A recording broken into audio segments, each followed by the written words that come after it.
I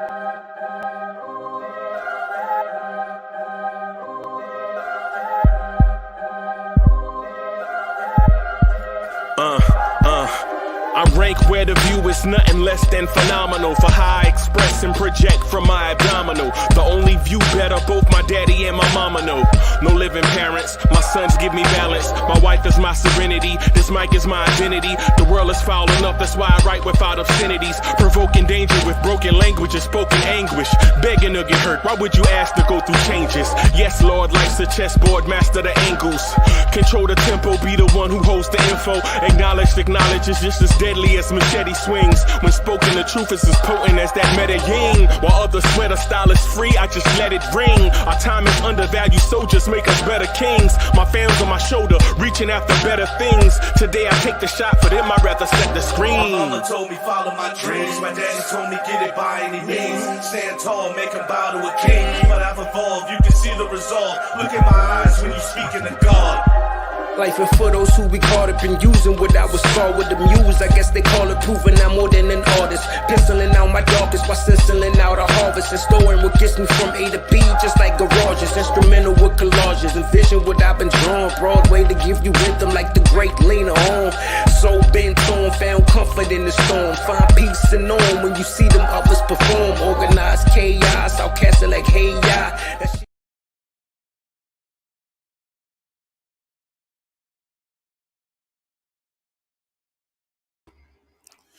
Yo, party people in the place to be. What's good? It's the #1 chief rocker in Nick's universe. Yo, main man, Uncle Freezy. What's good? What's good? What's good? What's good?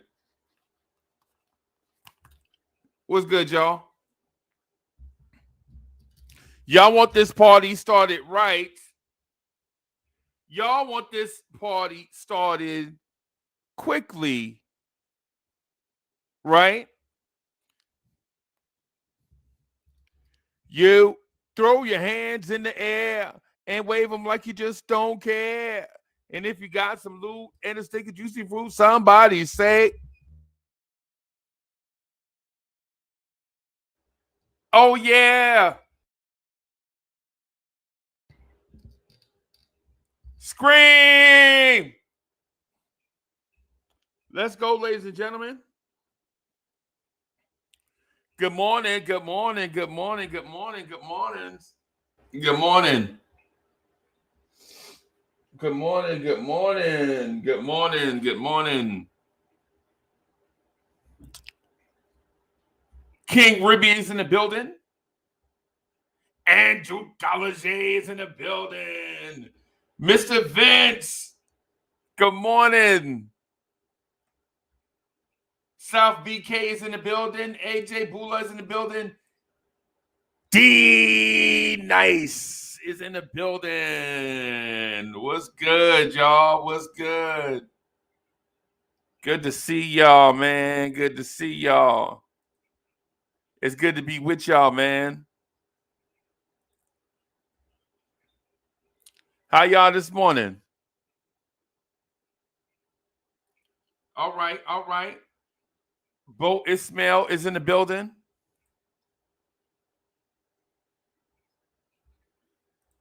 What's good, y'all? I see y'all. Let me see. I got something I want to put on the screen here. I want to get started with something already.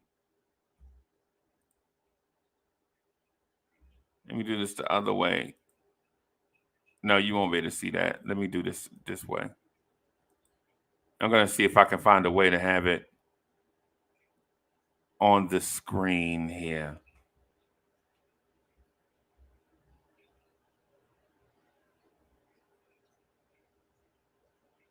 Ricardo Torres, what's good? Malik Shabazz is in the building. Peace, peace.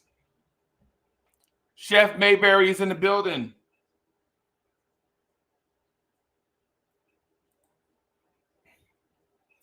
Rivera says, Nick's gotta blow it up. This not gonna work. Yeah. Yeah, it's one of the reasons why I'm sharing the screen this morning.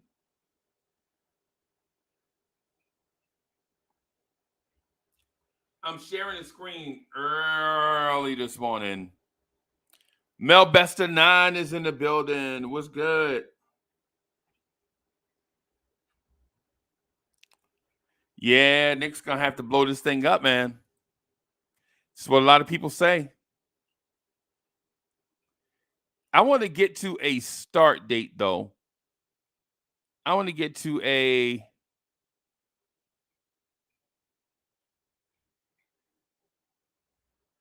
Where is it?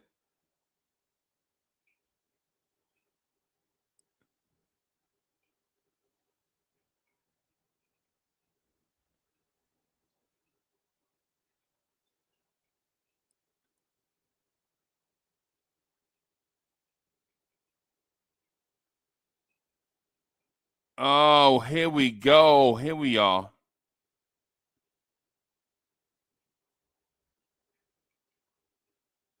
Here we are. Uncle Freezy on that drama this morning. D'Angelo, what's good? Wacko! What is good?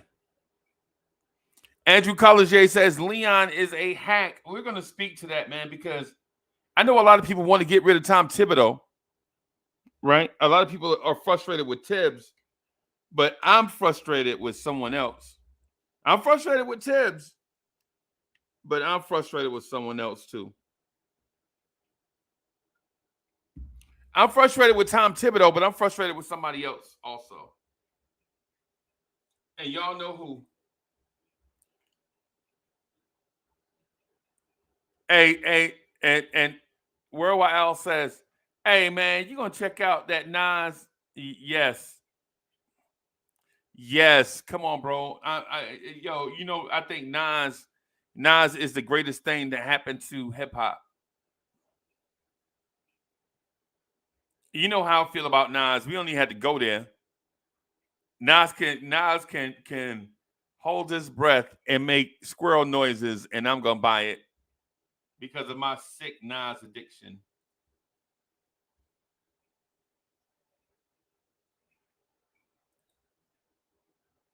Mr. Shabazz says Nas is back. Bing, bing. Yep. Yep. Yep. I want to get on this thing about Leon Rose real quick so that people can understand where I am coming from. Because Tom Thibodeau frustrates me, right? T. Smith is in the building. Tom Thibodeau frustrates me, but not as much as Leon Rose. Mel Bester9 says Tibbs isn't a bad coach, but our young team isn't a good fit for him. He needs a contending veteran team where he can naturally coach. This team needs a young coach that can handle young players. This team needs a young coach that can handle young players. Yep. Wiz is in the building. Wiz says, I guess an interview about Uncle Freezy of Leon Rose may not be in the plans. No. Good morning, bro. C Mac is in the building. Good morning, y'all. Good morning.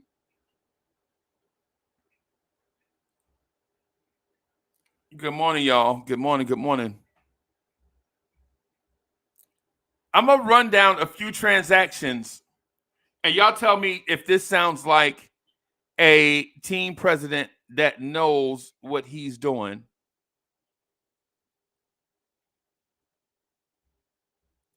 Right? Y'all bear with me. Bear with me on this. Bear with me. Check this out. I'm going to try to make it big enough on the screen so that you can see it, so that y'all can find.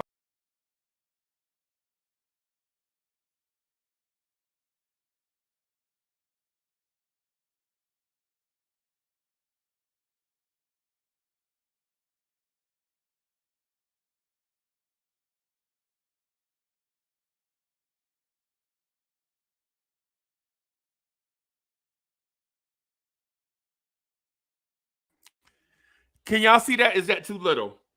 what I'll do, I was trying to make it a little bit bigger, but instead of doing that, I'm just gonna speak to some of these things, right?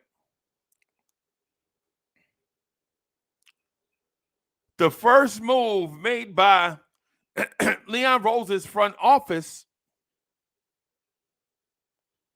claimed Jared Harper, this tiny point guard from the Phoenix Suns. That's their first official move. Clay, y'all remember Jared Harper? Anybody in here remember the little tiny point guard Jared Harper? Joe Madden is in the building. King Ember was good.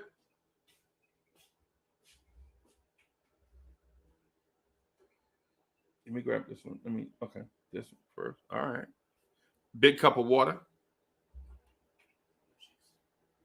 And big cup of orange juice. Boom.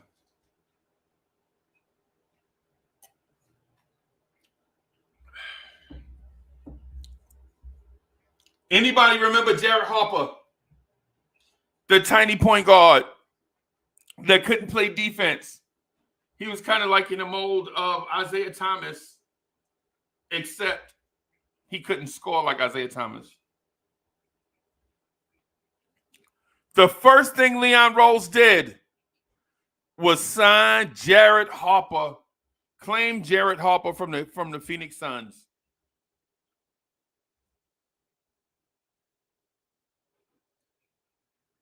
Andrew Collier is hilarious. He said, "Yeah, I remember Derek Harper. Oh, oops. I meant Jared Harper." Right.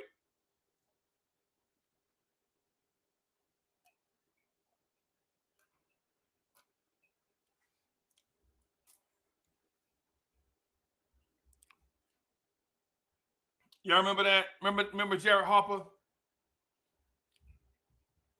The second thing he did, though, is got rid of fan favorite Kadeem Allen. He claimed Jared Harper on waivers or off waivers from the Phoenix Suns and waived Kadeem Allen. And there were a lot of Knicks fans that liked Kadeem Allen. We knew he was older. We knew he was older than the kids. But a lot of us liked him, not because he was a great player, but kind of the opposite. Kadeem Allen was that guy he didn't have as much talent as the other guys, but he was steady. Kadeem Allen was steady. Kadeem Allen was basically a third string point guard thrust into meaningful minutes, but Kadeem Allen knew he was a third string point guard. See, unlike other players we get, Kadeem Allen knew his role, embraced it. But we cut Kadeem Allen.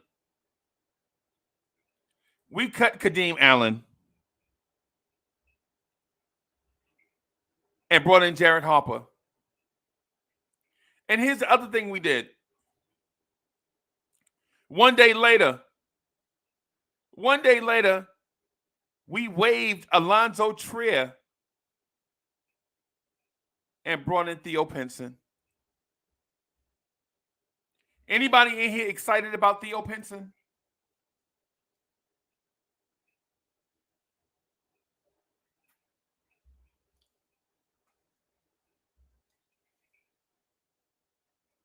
I ain't even gonna lie to you, bro. I like Theo Pinson. Is Theo Pinson a quality NBA player? Probably not.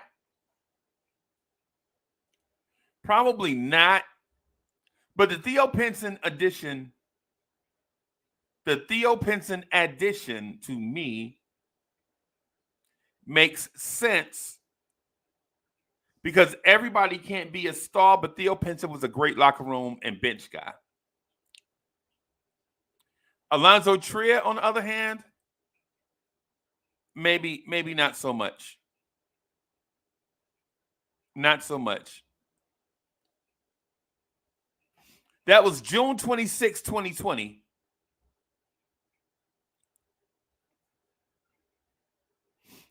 All right. So on June 25th, 2020, they waived Kadeem Allen and brought in Jared Harper on June 26th, the next day. They waived Alonzo Trier and claimed Theo Pinson.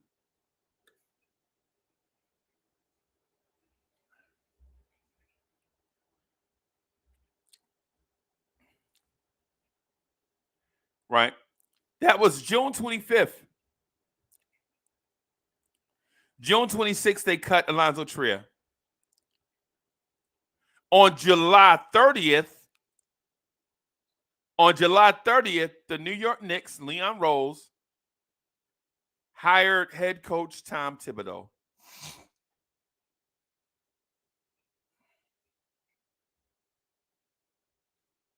On July 30th, they hired Tom Thibodeau. And if you remember this situation,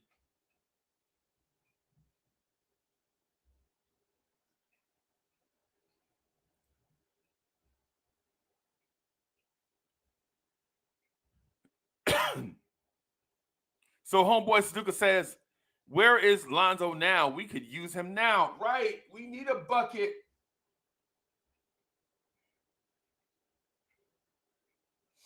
Shotgunner says CAA is overrated. Peace to Shotgunner. Shotgunner, what's good, bro? Mel Bester says the Knicks need a Dayball Giants head coach for their young roster they got. Right. Right.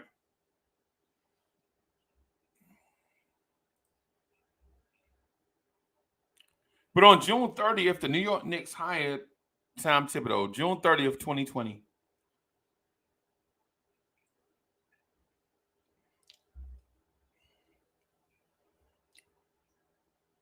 I had to take a pause here to stop from crying. I ain't gonna lie to you. You had to take a pause here to stop from crying, man. I had to take a pause. June 30th, 2020. They officially hired Tom Thibodeau. But the rumor was swirling around the 10th of that month that Tibbs was in the bag. They were working on contract details.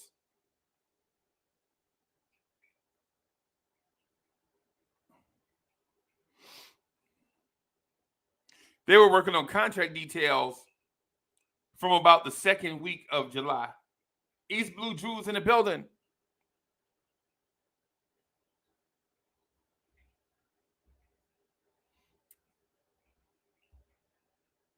So we knew Tibbs was the coach. We had to figure out the contract details. Andrew College J says Celtics, Heat, Hawks, Raptors all won yesterday. Knicks better get it going before it's too late. AK, it might be too late.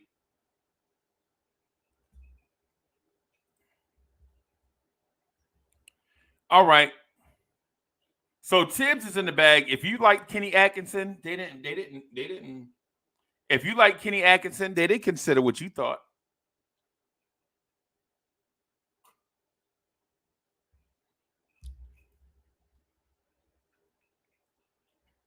Anybody in here like Mark Jackson at the time?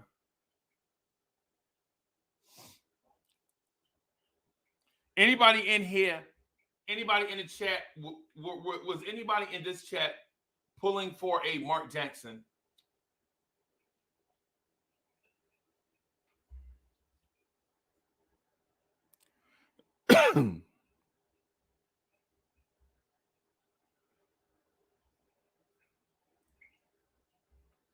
Mel Bester says Rose is doing fine. It's the coaching issue for the players. Nah, man. You think Rose is doing fine? You wait till okay. Rome from Far Rock is in the building. Queens, get the money.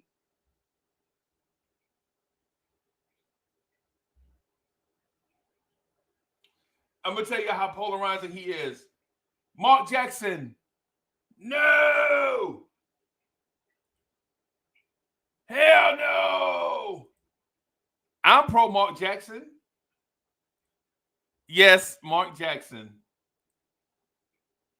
Mr. Vince says, I have been pulling for Mark Jackson, but he's blackballed. Wiz says Tibbs should have been fired July 1st, 2020.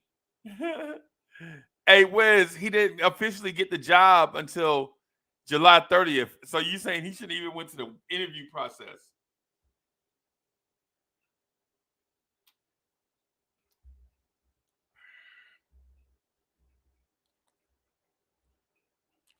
All right. Tibbs gets the job July 30th, 2020.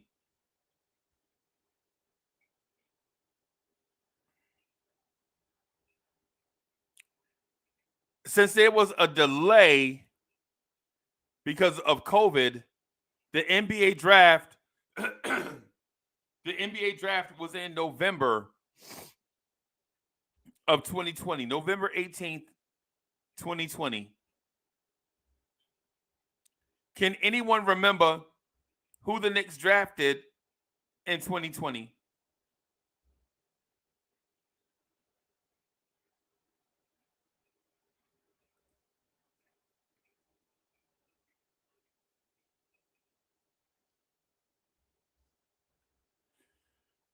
So at the 2020 NBA draft, the New York Knicks selected Obi Toppin with the 8th overall pick.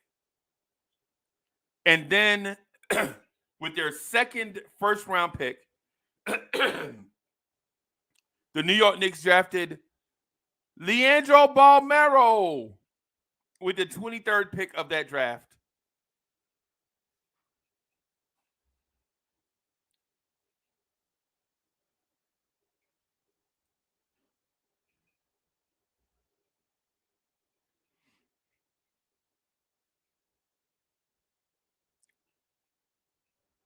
At the draft that year, Kevin Middleton is in the building. What's good? At the draft that year, the New York Knicks selected Obi Toppin and Leandro Balmero.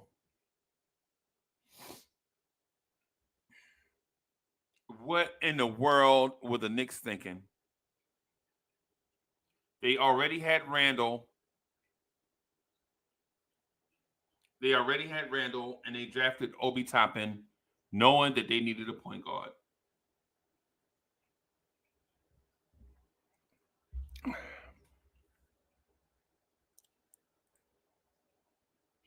Right?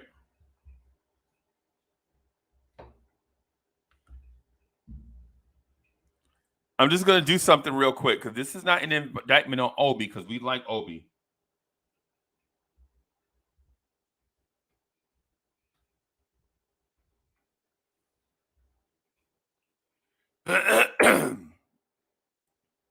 We like Obi, right? Anybody here dislike Obi?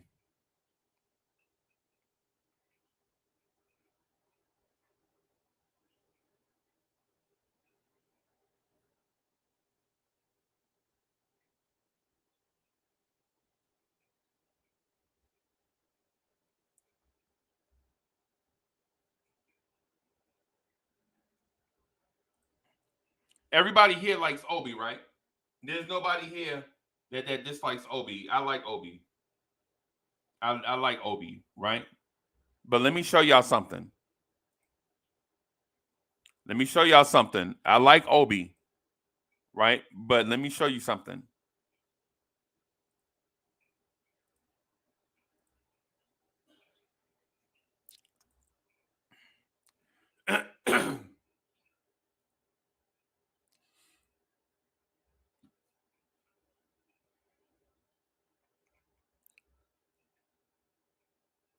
With the 8th pick in the NBA draft, the Knicks take Obi, right? But I'm going to name the names drafted after Obi, and y'all tell me what y'all think.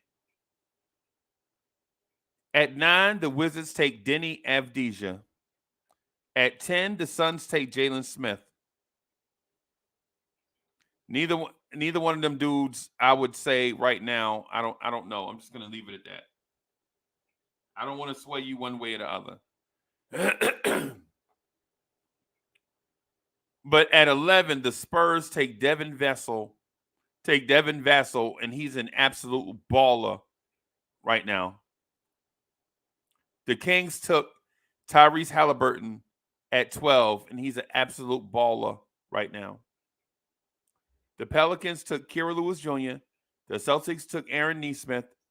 At 15, the Orlando Magic took Cole Anthony.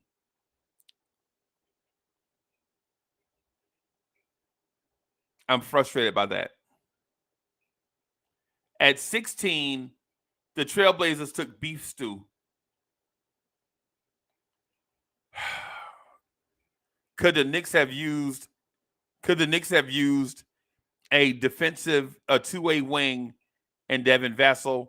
Could they have taken a facilitating, could the Knicks have used Devin Vassell? Yes. Could the Knicks have used Tyrese Halliburton? Yes. Could the Knicks have used Cole Anthony? Absolutely yes. At 16, the Blazers took Isaiah Stewart. Could the Knicks have used Isaiah Stewart? Absolutely yes.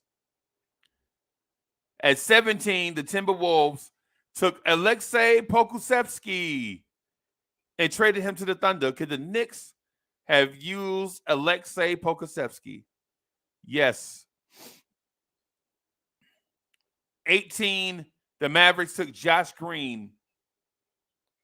19, the Nets took Sadiq Bey and traded him to the Pistons. Could we have used Sadiq Bey right now? Absolutely yes.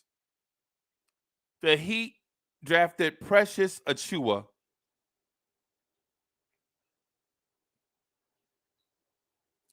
Here's where things get ridiculous. At 21, the 76ers. At 21, the 76ers drafted Tyrese Maxey. Could the Knicks have used Tyrese Maxey?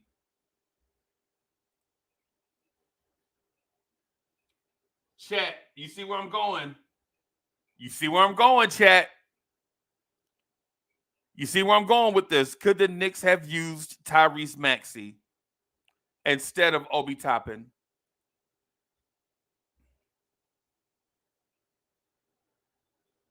The Nuggets draft Zeke Naji, a good player.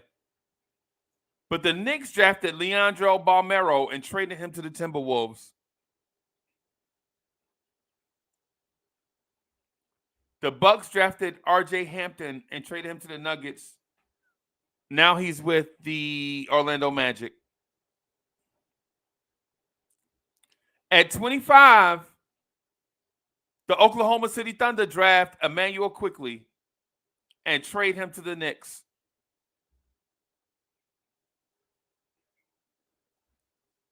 26, the Celtics draft Peyton Pritchard. The Jazz draft Udoka Azubuike. The Lakers draft Jaden McDaniels and trade him to the Timberwolves.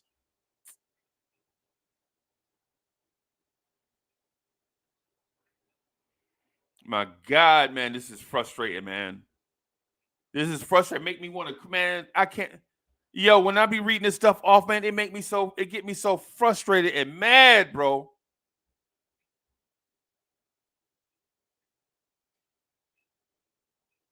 JJ is in the building, man. Jab Step King, what's good? Jab Step King says, it's just the Knicks. Players leave the Knicks and do better. Andrew College says, at 30, Desmond Bane was the gem. Right. Paris Duggar, thank you for the generous contribution. Paris Duggar says, why are you trying to sell us a used car? Man, WTF. What are you talking about, Paris Duggar? Good morning, though. Why are you trying to sell us a used car? No, I'm not trying to sell a used car. This right here is Paris Duggan. Let me show you something. At the top of this page, you see this is a website called NBA.com. It's owned by the National Basketball Association.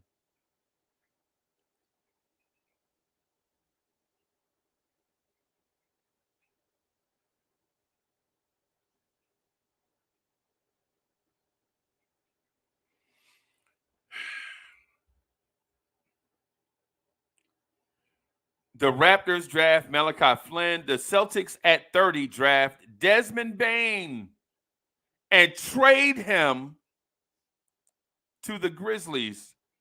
The Grizzlies didn't even draft Desmond Bane. He was drafted by the Celtics.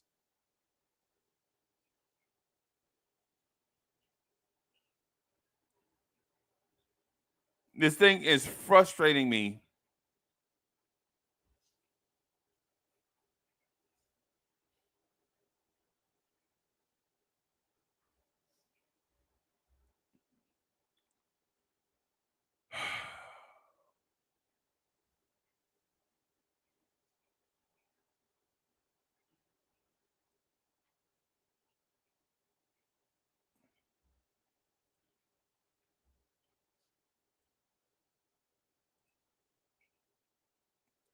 Desmond Bane was drafted by the Celtics and traded to Memphis.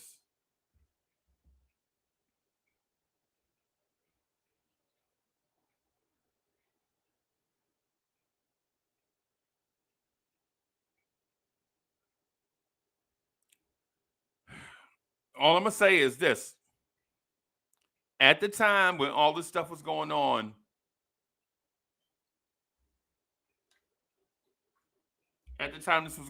your main man, Uncle Freezy, was saying, yo, trade back, take the 8 pick and trade back. Trade with the Celtics and get 14, 26, and 30.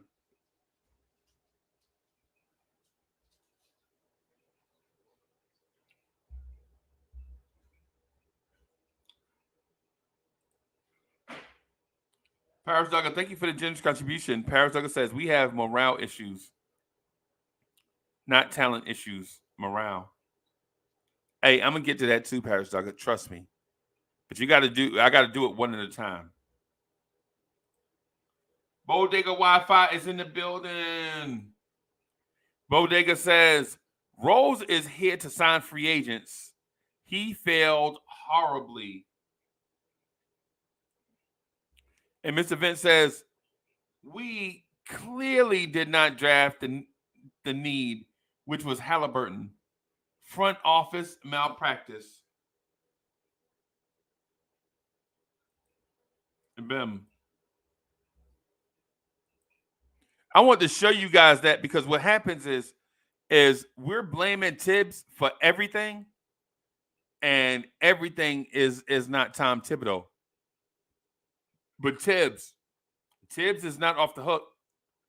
Everything is not Tibbs, but yes, a good chunk of it is Tibbs.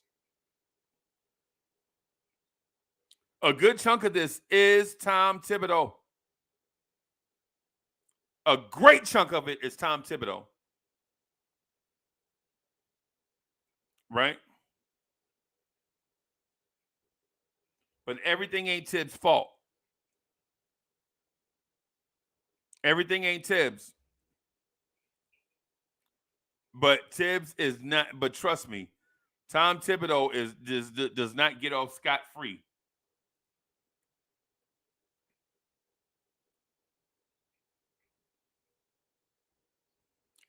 Here is the part of things that I want you to understand when things get crazy. Here's where things get crazy. On November 19th, the Knicks waive Kenny Wooten and they waive Elfrid Payton.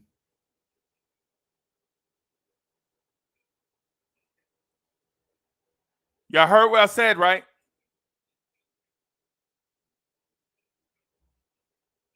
On November 19th, the New York Knicks waive Elfrid Payton. and they waived Kenny Wooten. And this is of 2020, November 19th of 2020. See, because the reason why I gotta do this is because what happens is Leon Rose and his front office gets off scot-free. And Paris Douglas says, thank you for the generous contribution. Paris Douglas says, Halliburton doesn't fix the two bums, Randall and RJ. Wow. Paris Douglas, are you calling RJ a bum? Paris Douglas, are you calling RJ Barrett a bum? RJ Barrett is the golden child and the future of Knicks basketball, bro. Stop playing.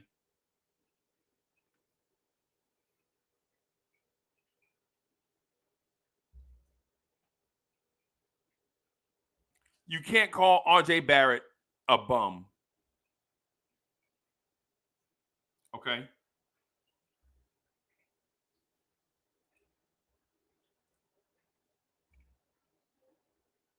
Paris Douglas.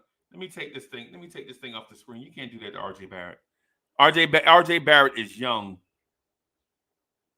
Ivory 10 is in the building. Halliburton fixes a lot and would have saved us about $100 million.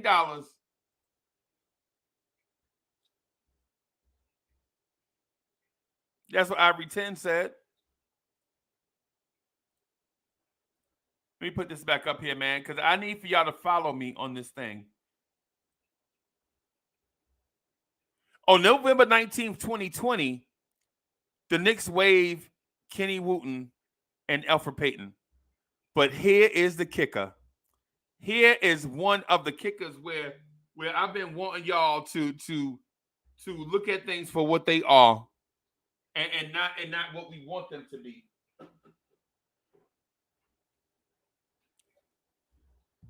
On November 20th, 2020, the New York Knicks trade a 2020 first-round draft pick, Leandro Balmero, to the Timberwolves. The Timberwolves trade Matthias Lesort and a 2023 second-round pick to the Knicks. The Timberwolves traded James Johnson, Alexei Pokusevsky, and a second-round pick to the Thunder. The OKC Thunder traded Jaden McDaniels and Ricky Rubio to the Timberwolves. And the OKC Thunder traded Emmanuel Quickley to the Knicks. A 2023 second-round pick, Detroit. A 2024 second-round pick.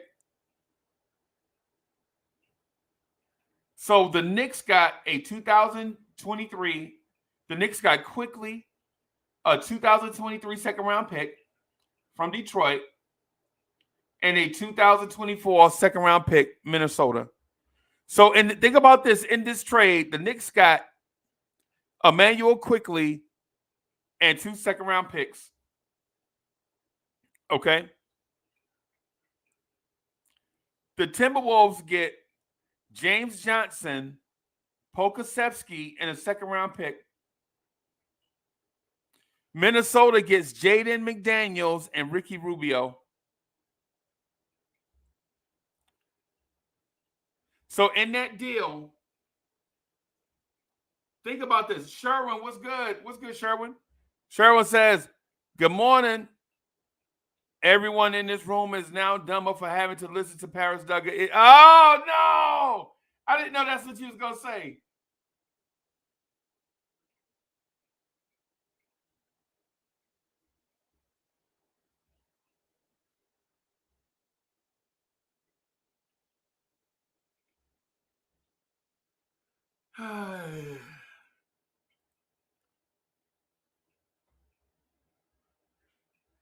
So what do you prefer? The second round picks mean nothing, right? The second round picks mean nothing because the high school kids wasn't coming out at the time. They thought the high school kids was coming out, and the high school kids aren't coming out.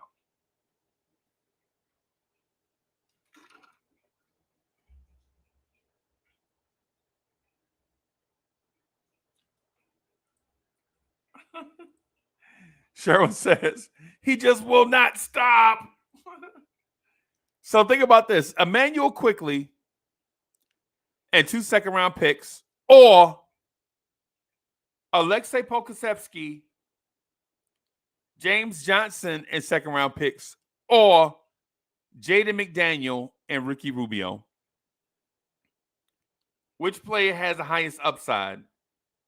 Pokusevsky, Quickly, or Jaden McDaniels? Not who you like. Not who you like.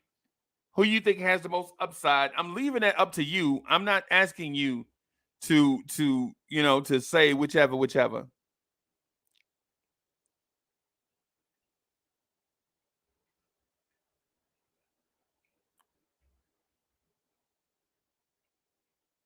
The Knicks traded. All right. Here we go. All right. November 22nd, 2020. The Knicks signed Alec Burks as a free agent. November 22nd, 2020. The Knicks signed Alec Burks as a free agent. Then the Knicks trade, and they make it official. They did it on draft night. They just made it official the next day. Right? The Knicks trade Ed Davis for multiple second-round picks. Yeah, I remember that. On November 23rd, the Knicks signed Obi Toppin to a multiple-year deal. They also signed Jarrett Harper to a two-way. On November 24th, they traded Ed Davis for Jacob Evans III, Amari Spellman, and a 2026 second-round pick, and a 2026 second-round pick. So they basically, for Ed Davis, they got Evans, Spellman, and 2 second-round picks. November 20. Hey, that was an excellent trade, by the way, in my opinion. Ed Davis for 2 players and 2 second-round picks. That's an excellent deal. Got to give him credit.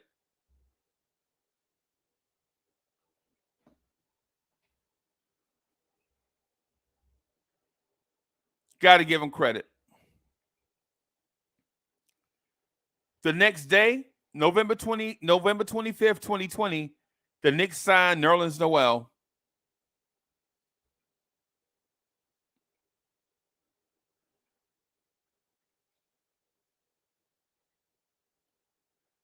November 27th, the Knicks trade Euro players to the Houston Rockets for Euro player. So basically, this is how it reads. Traded Yusef Sanan to the Houston Rockets for Taja Dragocevic, Axel Herville, Sergio Lowe, and Austin Rivers.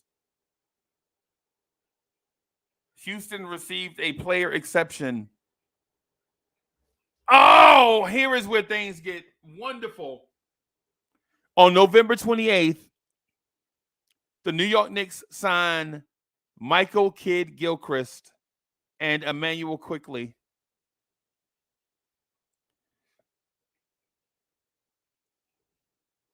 Here's where things get fantastic. November 29th, 2020, the New York Knicks signed Miles Powell, and they signed Elfrid Payton, who they cut 10 days earlier. They also signed Theo Pinson to a 2-way deal. Here's the thing. Kerry Cox is in the building. What's good, man?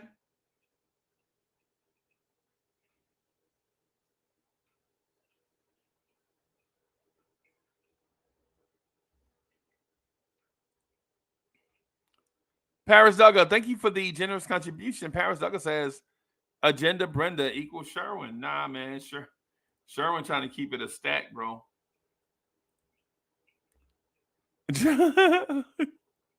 Joe Man says, I'm about to go off on this organization. So my thoughts. Right, bro. Listen. Joe, listen, this is for guys. This is for everybody that thinks this is all Tibbs' fault. How is this all Tibbs deserves a lot of blame, right? But how are you gonna cut Elfrid Payton on the 19th and then bring him back on the 29th and pay him the same money? You're gonna pay him the same money. It's not like you cut him the same money. You cut him and paid him the same money.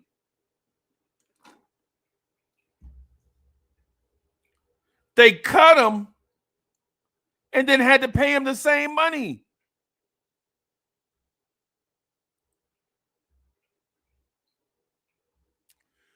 I'm telling you, you can't make this stuff up, man. And people are saying, fire Tibbs, and they don't even look at what the front office is doing.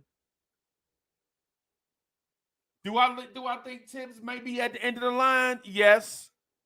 But it ain't because it's not all on him.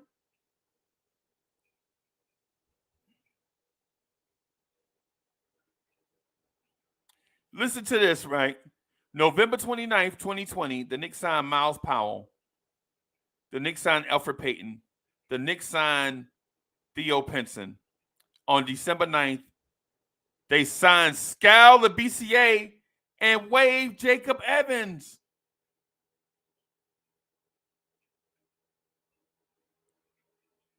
And then 2 days later, they waived Skal the BCA.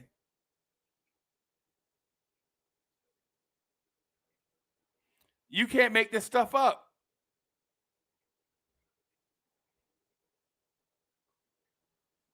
January 7th, the Knicks signed Taj Gibson.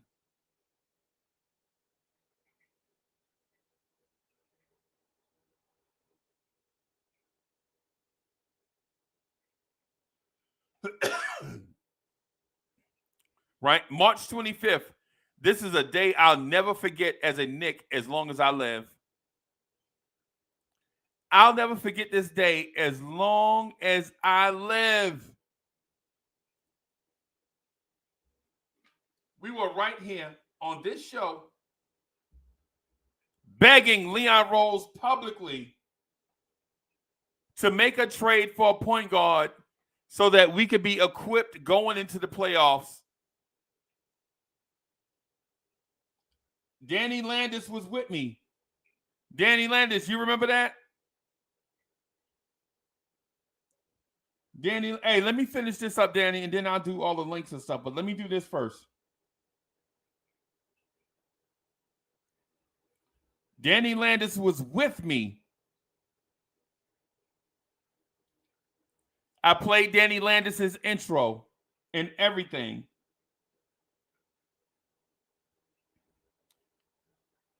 Every Knicks content creator in the world was begging the Knicks to make a trade to bring in talent for the playoff run. And they did not. March 25th, this is what they did. This is the trade deadline deal that the Knicks made. As part of a 3-team trade, the New York Knicks traded Ignas Brizdeikis to the Philadelphia 76ers. The Knicks traded Austin Rivers to the Oklahoma City Thunder. The OKC Thunder traded George Hill to the 76ers. The Sixers traded Terrence Ferguson, Vincent Poirier, Emil Predzic, a 2021 second-round pick that ended up being Jericho Sims, and a 2024 second-round draft pick to the Knicks. And the Sixers traded Tony Bradley, a 2025 second-round pick, a 26 second-round pick to the OKC Thunder, a 2021 second round. We were in the midst of trying to make the playoffs, and these fools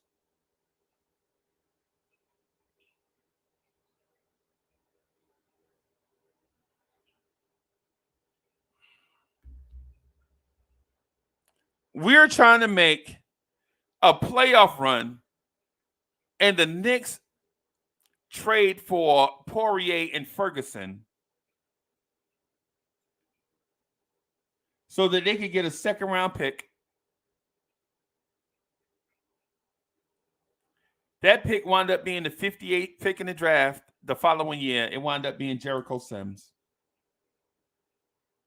How in the world did that trade help us in the playoffs?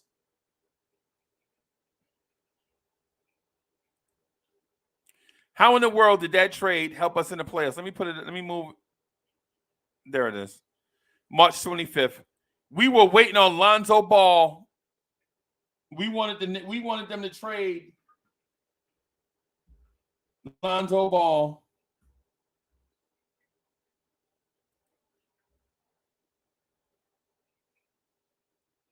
We wanted Zion.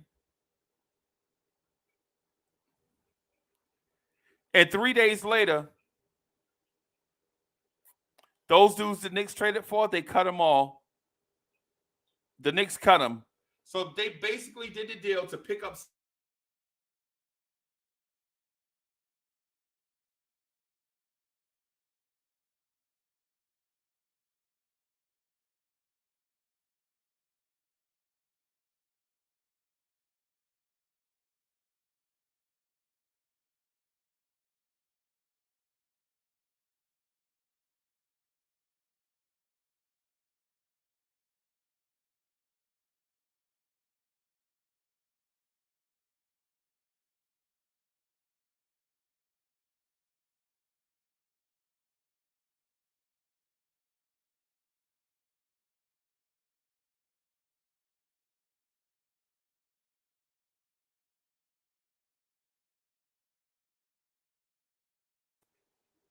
The Knicks signed Luka Vildoza to a 3-year deal.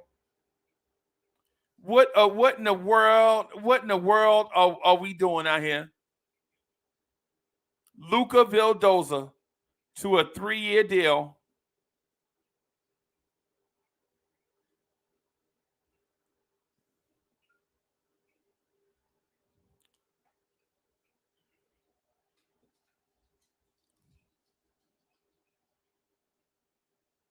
All right, July 29, 2021, the date of the NBA draft, the Knicks draft Kai Jones. They broke my heart. The Knicks drafted Keon Johnson. The Knicks drafted Jeremiah Robinson Earl. And they drafted Jericho Sims.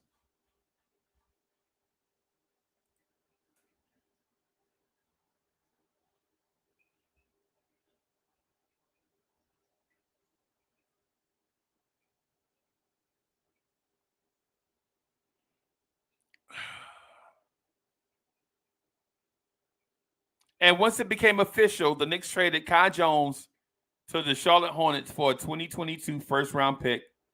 2022 conditional first-round pick is Charlotte owned and did not convey. They traded Keon Johnson to the Clippers for Quentin Grimes and a 2024 second-round pick and a 2024 second-round pick owned by Detroit. They traded Jeremiah Robinson Earl to the OKC Thunder for Rokas Jokubaitis and Miles McBride.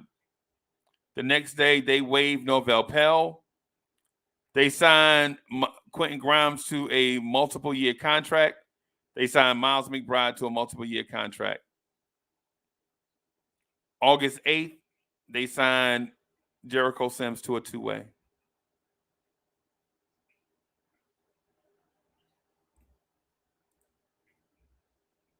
This is so frustrating.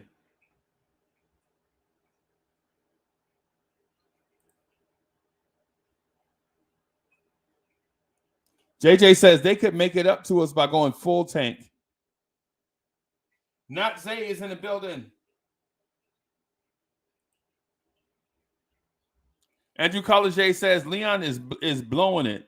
Not signing Spider or Murray is a big deal. Paying up for RJ, Julius, Mitch, and Brunson instead of getting Spider or Murray is not getting it done. Leon is a hack. Bro, I'm telling y'all, man, this front office, we blaming Randall and Tibbs for everything. I'm reading to you what this front office has done since they have been here.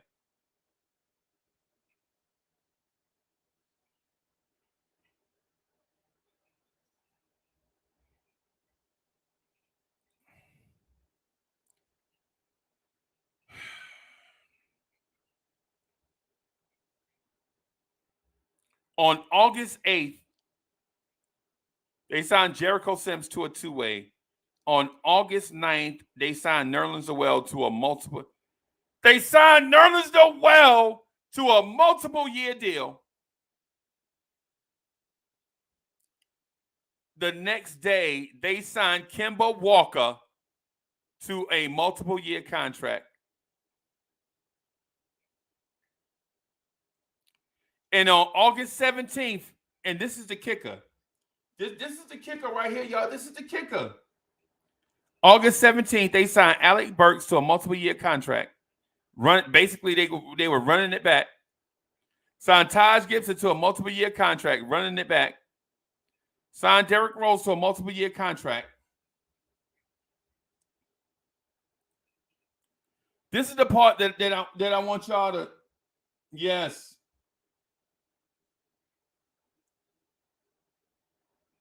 This is the part that I want y'all to hear me clearly on.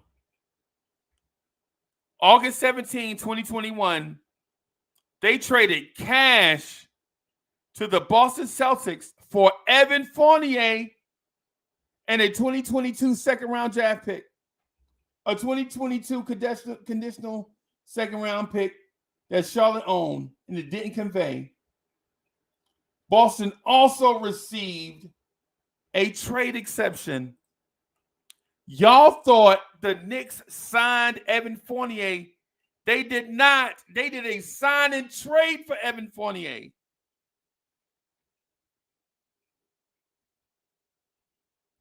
Chat.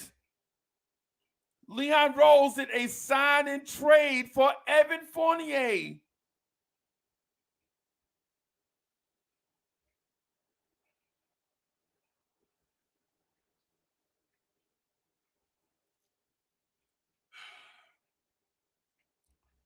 Kerry Cox says, does Leon truly know what they're doing?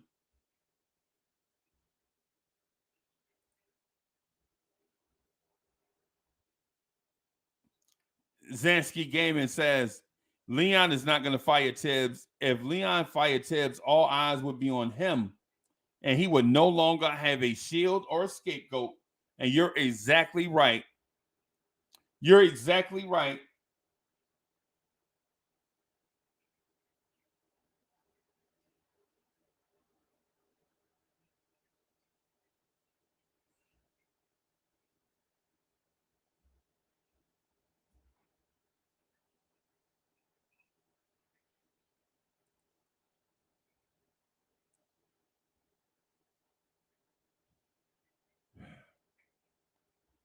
The Knicks trade cash to the Boston Celtics for Evan Fournier and a second-round pick and a second-round conditional pick.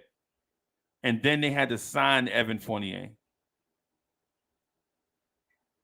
The Knicks signed Wayne Selden. They signed Dwayne Bacon. They signed Amir Sims. And they waived Luka Vildoza. In the same year, they gave him a 3-year deal.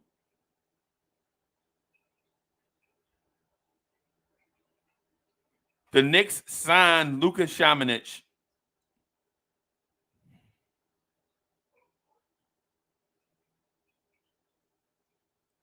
Oh, this one is, this one, January 3rd, 2022. I can't pass this one up. January 3rd, 2022. As part of a three-team trade, the Knicks traded Louis Labarriere to the Lakers. Cleveland traded Denzel Valentine to the Knicks. and the Lakers traded Rajon Rondo to Cleveland, and the Lakers traded Brad Newley, Wayne Zeeland to the Knicks. Cleveland received a trade exception. What the Oh my God! Stop yelling in the microphone, Uncle Freezy. Compose yourself. Hinton Murphy's in the building.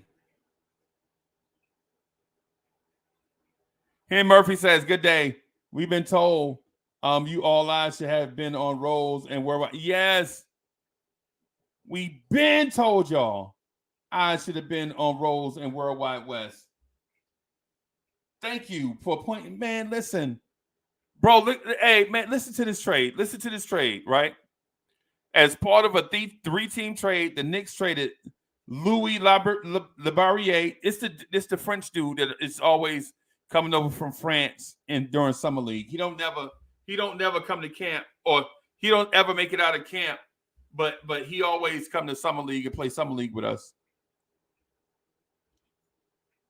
Cleveland traded us Denzel Valentine. The Lakers traded Rajon Rondo to Cleveland, and the Lakers traded Brad Newley, Wayne Zeeland to the New York Knicks.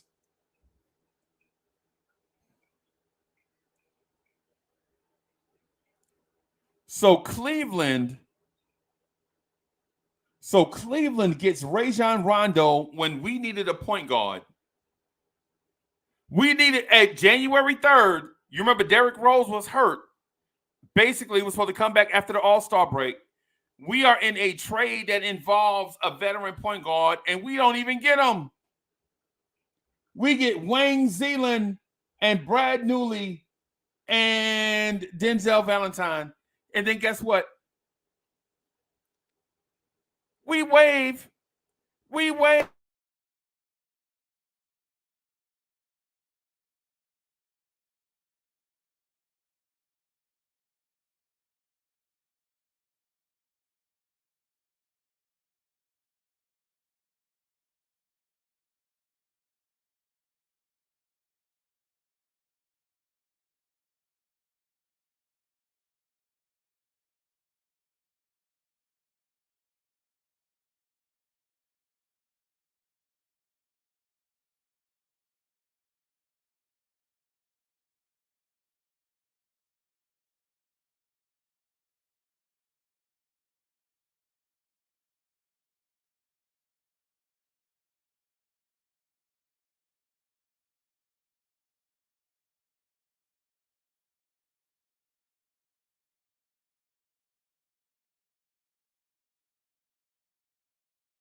Oh, my bad. Mic check. Let me go back.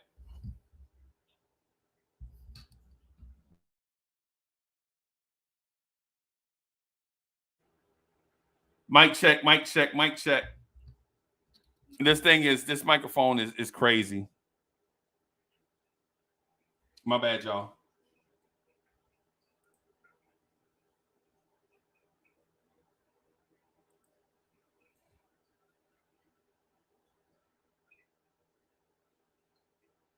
This is the thing that broke my heart, man. The Knicks drafted Ousmane Dieng on June 23rd, 2020. The Knicks drafted Ousmane Dieng. And then they traded a 2023 first-round draft pick and a 2023 second-round pick.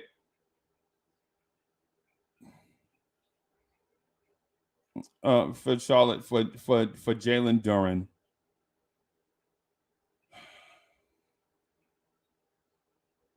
So the Knicks traded a 2023 first round draft pick, a 2023 second round pick, a 2023 second round pick,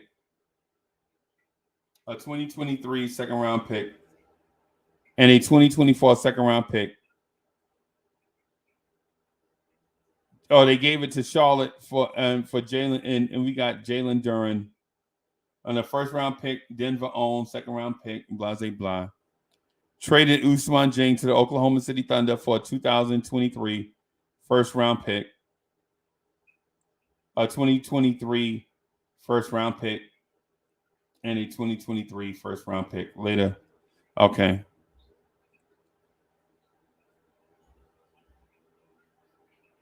Those are the moves that they made for Spider, to make room for Spider. Paris Ducker, thank you for the generous contribution. Paris Ducker says, the basketball guys muted Freezy, harping on the past. Yeah. Yeah, you're right. Let me throw this link in the chat, man, so my people can come in and kick it with me for about an hour or so. Bro, this is bananas.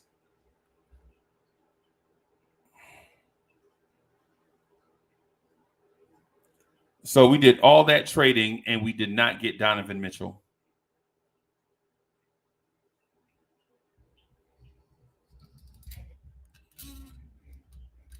So we made all those ridiculous moves. Joe Madden. What's up, Freezy? Man, did you hear all that mess I was talking just now? Yeah, a lot of little ticky-tack trades, a lot of stuff to load on picks. They loaded up on seconds, which looked good, to then dump seconds to get off of mistake contracts, to then, which the use, as you said about the Ousmane Dieng trade, I don't mind that.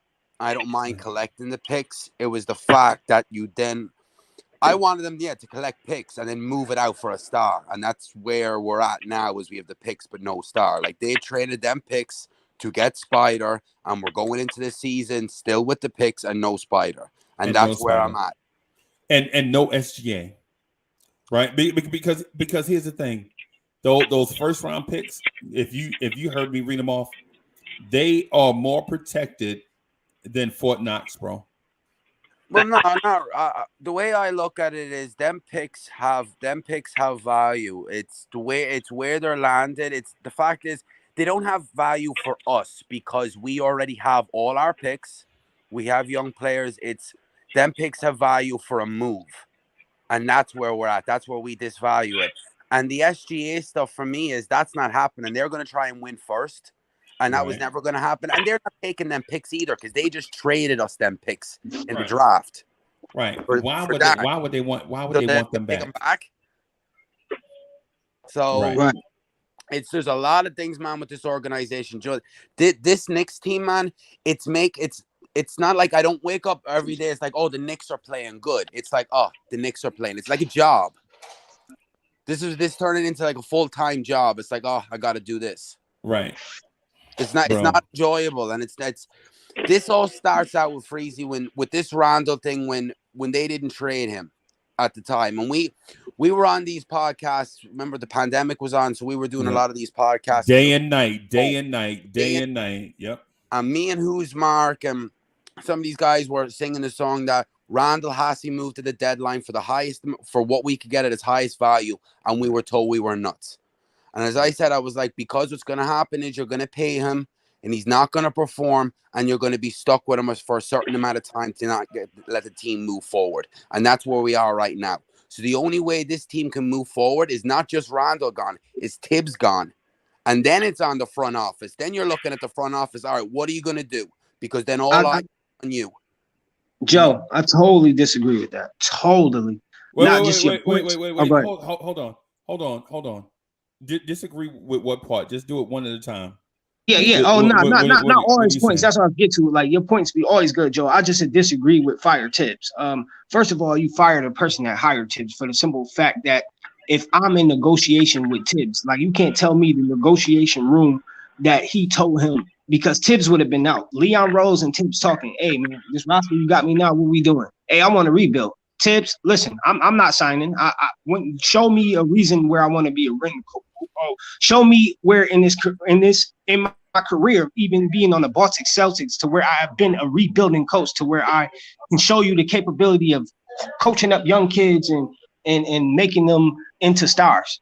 He's a win now coach. So Leon Rose hired him to win now. Duh, because that's all his resume has proven.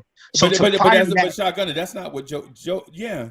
That's what I said. I'm not trying to win that. To me, it was I didn't want to. Y'all agree? How y'all totally stuck disagree? in the middle? Agree? I don't want to be stuck in the middle.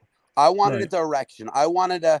No, I thought he was saying fire Tibbs. That's all. That's why. Yeah, he did. Can we rebuild, or can we start winning games? And actually, I mean, winning top 5, top 6 seed. None of this play-in nonsense that we're all looking at. Oh, we can make the play-in. Like Coach just be all. And I love Coach, but he just be all positive about we can make the. I don't want to hear any of that play-in, bro. That's purgatory. That's putting me away from a high pick, and we're not getting no stars in. Like. So this thing, there has to be direction put in, and the only way Leon gets out is you have to fire the coach first. You're not gonna, and then it's on Leon. Then it's like then you give him the 12 months, you give him to the summer to see what he does, and then you move on from him in the summer. But Joe, you're not gonna move Leon and keep Tibbs. But Joe, if you give Leon 12 months, right? That means he's gonna be towards the end of his 5-year deal. You know what I'm saying? Now you got him at like 4.5 years. Like if you fire him now, because remember Leon Rose took over 2020. So he took over 2020, I think, something like that, just like June of 2020, right? So you'll have him going into his 4th season. And it's weird because you remember the pandemic year kind of has our calendar off. So when we look at the years, we think he's only been here 3 years, but this is actually 4 years because the pandemic year was pushed back. You know what I'm saying? And the draft was in November. Y'all remember that? Yeah. No. Okay. All right. Shotgunner, you agree with Joe, bro? Both of y'all say fire Tibbs. He a rebuilding coach. I wasn't saying no. I don't even think Tibbs the problem. Like, you know what I'm saying? Because I felt like he got hired to do what he do. I feel like he got hired to make the Knicks a 4 seed, what he did the first year. That's what Tibbs got hired for. To get the Knicks franchise out of mediocrity, to what Joe's saying. And he did that on a lesser talent with lesser people, and everybody ridiculed people like Alfred Payton, and we was a 4th seed. Because that's the real, it's the fans too, bro. At the end of the day, we had a point guard. We had a point guard from IQ. We did not need Brunson. And my whole point of that is saying that Tibbs won without a point guard that everybody claimed that we needed. That's the point that I don't understand that people be saying and stick to that narrative. Oh, we needed a point guard. Dude, we was a 4th seed with Alfred Payton. A 4th seed. Go ahead. Okay. So, all right. So I pointed out some stuff that probably wasn't brought into the argument, right? So here's one of them. The Knicks did a trade with the Lakers and Cavaliers where Rajon Rondo went from the Lakers to Cleveland. At the same time, the Knicks felt like they needed a point guard, right? Rondo was in that deal. Why not take Rondo and give Cleveland the 2nd round picks? When Alec Burks was starting at point guard, we could have been starting Rajon Rondo. And this whole time, open free. This whole time, I'm gonna let you go. Leon Rose is still a GM while this trade is going down. No, team president. Wow. Go ahead. Team president. Yeah. All the things I mentioned were transactions that Leon Rose made as team president. Wow. Crazy. Like we were talking about, like trying to rebuild and do this thing the right way or make changes. Trash, a Rondo trade would have just put us even more into purgatory. But that's not what I was just saying that towards what Shotgunner was saying about the point guard situation. I agree with you. Yeah, I agree with you with what you said. I think we probably need to start this thing. Good morning, Freeze. Good morning, everybody. Good morning. No matter what, salute, brother. No matter what it gets done. I mean, obviously Tibbs is the scapegoat for all the imperfections of this front office. The fall guy. Yeah, he's going to be the fall guy. Yep. And you think the front office is going to say, no, we know we picked the right players and the right roster for this team. So if the coach can't coach these guys, play defense and do whatever, he's going to be the scapegoat for all their problems and imperfections of putting this roster together. That's it. I mean, the bottom line, it's a mess either way. So, Tibbs is going to be on the chopping block. He's going to go first, but the front office is a lot to blame for all the tools that they gave him to go out there, go to war. That's the thing. With. Like, once they fire Tibbs, all eyes is on them. Right. Every eye is on them. Now Tibbs is gone, and that's why I feel they can't hide behind. Let's see what this front office actually move on from Tibbs. Let them make a head coaching, and then if nothing doesn't change, if they're not winning games, or if they're still in purgatory going into the summer, that's when you're like, all right, Leon, we're had enough, and you move on from Leon and you bring in a whole new crew. Yeah, but you have to move Tibbs first. Let me Joe, can I ask you one question, Joe? Hold on, Shotgun. Hold on. Paris Sucker, thank you for the generous contribution. Paris Sucker says, still got door number 3 on The Price is Right. The Knicks have 9 first-round picks. Hey, Paris Sucker, but you can't say 9 first-round picks because a lot of those picks are granted to every NBA franchise. You didn't acquire those. Saying the Knicks have their own first-round picks is crazy because every team gets them. If you're saying that the Knicks have 9 more, then that makes sense. But to say the Knicks have a first-round pick next year is like saying the Knicks have a first-round pick next year. So what? I think he's kind of making a point because a lot of teams now trade their first-round picks. There's a lot of teams in the next couple of years that don't have picks. So they're like kind of saying, oh, the Knicks still have their picks, which isn't like the Knicks because the Knicks always trade their picks when they're desperate. Well, the Knicks hadn't traded first-round picks, though, since before Phil Jackson. Oh, you know what I'm saying? I thought Jackson traded one, no? No. Since before, we're talking about before. Yeah, the Knicks hadn't traded their own first-round pick without getting another first-round pick since 2016. So it's been like 6 years. Okay. Hey, D'Angelo, real quick. Let me bring in Nev and Greeny real quick. Greeny, can you hear me? Yes, sir. You know the vibe. Richard Boss. Good morning. 7-2, Greeny, looking good. The Eagles and Cowboys lose. Yes, sir. Big Blue Nation, let's ride. What's good, boss? Jay Boogie. Yeah, man. Hey, let me get Nev in here real quick, since you give everybody an equal opportunity to do their thing. What's good, Nev? Good, man. You could hear me just fine, I hope. Yeah, perfect. Yeah. Well, you were going over some of the trade, some of the draft, some of the transactions. Oh my God! Yes, I regret that too. By the way, I regret it because now. Nice job on your part to pull it up, though. Yeah, and now I have heartburn, bro. Well, I don't think it was necessary because I did not agree. I did not agree. To me, what management had done, there's nothing I see there beside the Prokosevsky's move that I might have kept. Otherwise, I thought they did an excellent job. I've been saying that since excuse my language.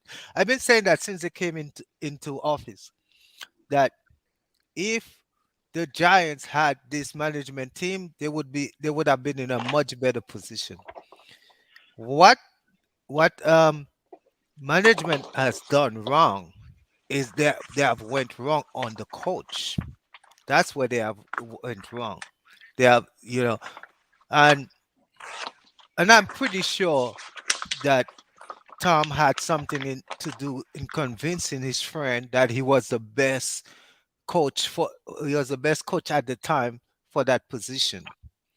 So I wouldn't have hired my friend in such a close. I don't believe in that kind of relationship when you're at that high of a level, because you want somebody you feel you can hold accountable. And I don't think Leon Rose is doing that.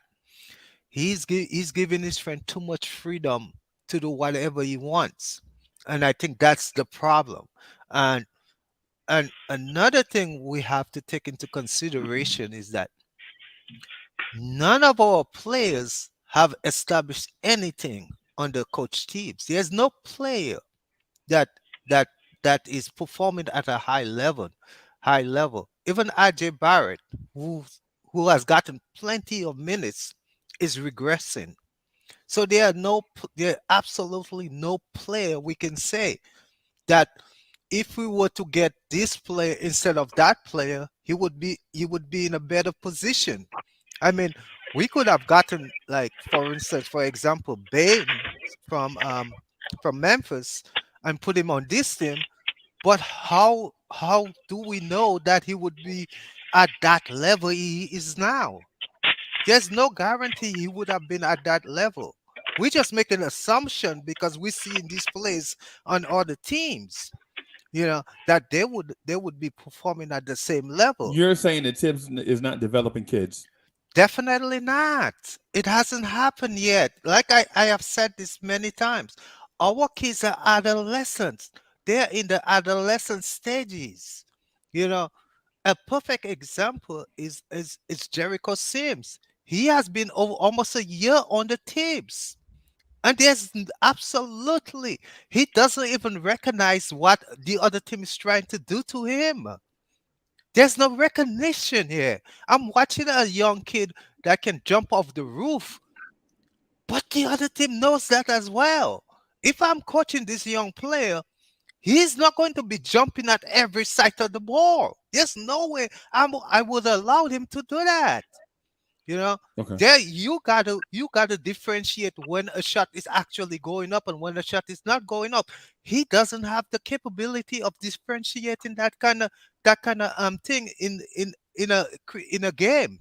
And the Okay. game is not even at a critical level. This I is just understand. I understand what you're everyday saying. basketball. Regular season, right? I want to Yeah. get. I want to get to your point. Let me highlight Jay Boogie, but I want to get back to your point. Jay Boogie, what's good, bro?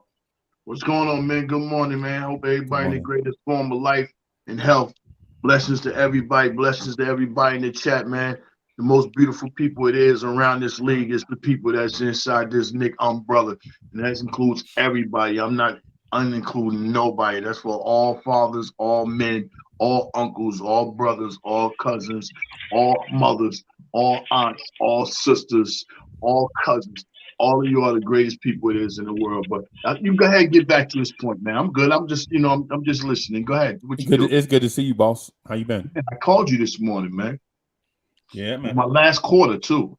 The, the payphone took my quarter. Oh When you man. didn't answer, I was stuck. We gotta start shoveling some snow or something. We gotta hustle then. Make sure that coffee can keep some coins in it. Yeah, yo, and I know y'all probably that's Jay Boogie only 25 years older than me, so he knows something about putting quarters in that coffee can. You know what I'm saying? But let me get back to that. Let me get back to Nev's point though. Nev, I'm gonna just say this, right? I understand where you're coming from because you're saying that there is a chain, like two chains, a chain of events, and three things: chain of events, chain of responsibility, and a chain of custody. Right? So Yes. the chain of custody is Tibbs gets these kids. Tibbs is personally responsible for these kids and their development. That's the chain of Exactly. custody part. Yes. The chain of responsibility is the organization gives a mandate on where he wants Tibbs to get these kids, and Tibbs is not getting them there, right? Yes. So, but here's the thing that I'm asking: how do we know that these kids are it? Good point. There you go. Uh, the only way you can tell any kid is something is, number one, you have to give that kid the opportunity. Number one, you have to give the kid the opportunity. Number two, you have to instill confidence into that kid. You have to find a way to get him to become stronger mentally, you know, able to take challenges, able to handle adversity. You know, right now, none of these things has happened. If Okay. you look at our team, especially, for instance, in the last game, I know that the Thunder was going to able to withstand our offense, because I watched the Thunder played against Milwaukee and some of the other teams, and they played extremely well. I was hoping that when the Thunder come back against us at some point, we would do the same thing. We would like, okay, they withstand our run. Okay. Now it's our turn to show that we can do that. We have the mental toughness to also overcome their run. But at I no think. time that happened. We did not do that. Yeah, but again, this front office constructed this team, put it together. What Freeze is trying to say. How do you know that these players are it? Right, You put right. you put lipstick on a pig, it's still a pig. Right, You because know? it's like what Notorious B.I.G. said with these kids the other night, the other day about when they played OKC, they heartbeat sound like Sasquatch feet, thundering, shaking the concrete. You know what I'm saying? That's what it sounded like to me. They were shook.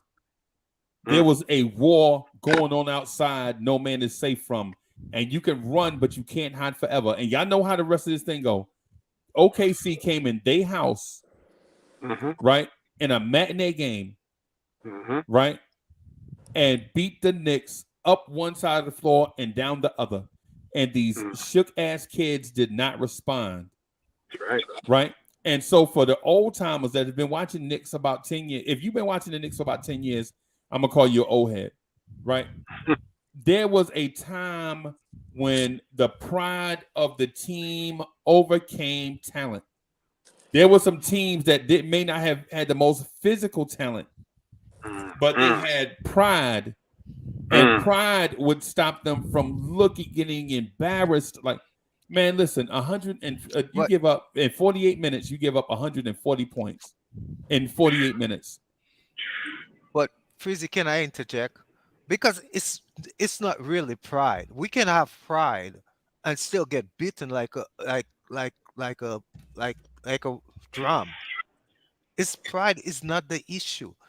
It's mental toughness is the issue. Do you have the mental capability to withstand somebody coming at you, punching you all the time, and saying, "I am not going down. I am going to." I'm going to keep taking hits until when I get an opportunity to hit back. This is what we're missing. We're missing mental toughness. I know that you build that with confidence, and I think the lack with Obi Obi showing a bit more confidence now, but like with a lot of these players, they have too much of a quick hook when something goes wrong. I agree. So how are they supposed to withstand like run and confidence and try and get through when it's tough, when they're getting pulled soon as the toughness starts or when they fail? So they're being when they fail to lie down, more or less the way Tibbs is coaching them. Yeah, but there's no fire in the belly with a lot of these guys. You get hit that hard at home, that's, come on. After that Boston loss, but sorry, Joe, but after that Boston loss, that was an embarrassing too. This was just as embarrassing. But it's not Tibbs' fault that RJ. They got no pit bull in them. But it's not that was just my point. It's not Tibbs. I that's why I was answering to, but what is it? NV? How you say it? NV? Nev. Salute to you, Nev. That's why I was just answering your point. Like, when has Tibbs ever been a developing coach, though? Like, you know what I'm saying? He's more of a win now defensive coach. He is. So that's more that's not fair to say he hasn't developed anybody when he clearly came here and got us to a 4th seed. Like, that's why I feel like people forget. Like, don't forget about year 2020. Like, when we was no crowd and it was no crowd in the arenas and it was harder and nobody expected us to even be that seed. But the problem, this is why I have a problem with RJ Barrett. It was the playoff series. Randall, everybody killing Randall, but Randall was the only one showing up. We had to rely on the home injured Derrick Rose. Wait. No, I'm not holding on. Listen, we was talking about like Tibbs and the front office transactions, and then you just went off on the thing and just started blaming RJ Barrett. No, I was continuing with Tibbs. No, I was going to continue on the Tibbs of development part. No, I was just going to finish my point. And I didn't mean to say, hold on, I just meant this. I was just saying, like, that's because I knew you was going to think that I was switching the narrative. No, the point that I was getting to is basically like he's never been a developing coach. So if you hire him in and win now, how is it his fault if he don't have the roster and players are digressing? That's all I was going to get. But shotgun, you said RJ Barrett in the playoffs. Yo, you do it. Yeah, because I mean he didn't play. He didn't play Atlanta in the playoffs. To say, and then continue to say Julius Randle. Like Julius Randle was worse than RJ Barrett in the playoffs. Okay. Yeah, let me do Paris Sucker super chat. So Paris Sucker, thank you for the generous contribution. Paris Sucker says we don't know about the kids because of splinter issues, basically playing time. But I just want to say this thing. Man. No matter who you put on the roster and no matter who the coach is, a player has to have pride in his craft. Like if you a singer, you don't just go out there and just sing a certain thing and go home. You take pride in what you did, like the art that you put out there. And if you're a basketball player, regardless of what team you play for, you take pride in yourself, man. You know what I'm saying? That's one of the things that I'm getting at with Nev's point. I understand what Nev is saying. Nev, you make an excellent point. You're saying with Tibbs with Tibbs with development, it's like I agree he's not great with development the kids, but you look at like if guys can develop themselves. Thank you. And you look at Jimmy Butler with the Bulls, didn't play at the beginning, but Jimmy Butler got mad minutes towards the end of Tibbs' tenure because he put himself into the lineup because he's just a sick man. He's like a basketball addict. Like he made himself what he is from a last pick in the first round. Right. So players have to do the work too.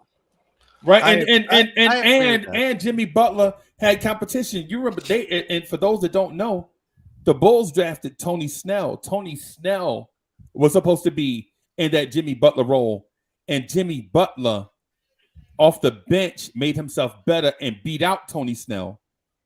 Who's doing that for the Knicks? What Knicks player has a starter in front of them and they're working to beat out the starter and take his job? Name him. Obi. That's the only one. Everybody at Obi's the only one that's showing me he's to be earning to play the four. I don't believe Obi is actually trying to take Julius' job because Obi doesn't have the personality like that. You think he doesn't want to be in the starting lineup? Not taking. He wants to be in the starting lineup, but he doesn't want to take Julius' job.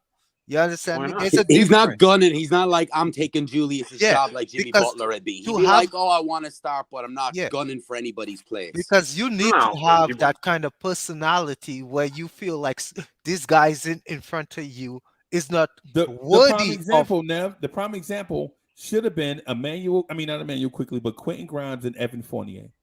That should have been the example. We should see Quentin Grimes grinding like a dog to beat out Evan Fournier, right? Yes. Right? That's the example, right? But that's the fire in the belly.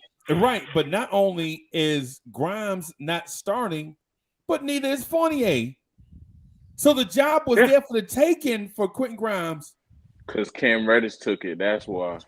Cam Reddish walked into it, yeah. But what I'm saying is, man, listen. I know what you're trying to say. The fight that y'all talking about, Cam Reddish had it. That's why he took it. I want a player. I'm sorry, Freezy. I'm sorry. Go ahead. No, go ahead, bro. Go ahead. No, real quick. I'm just saying. I want the player to have that fire in the belly because he wants to win so bad. He wants to show off. Right. Why not? Have the chutzpah to do it. Come on. Again, because we have players that really depend on coaches or other players to build up their confidence. We really don't have players that self-reliant in the if confidence. The coach has got to build up his confidence, then I don't want that player. Yeah, I don't want that player. I agree with that, bro.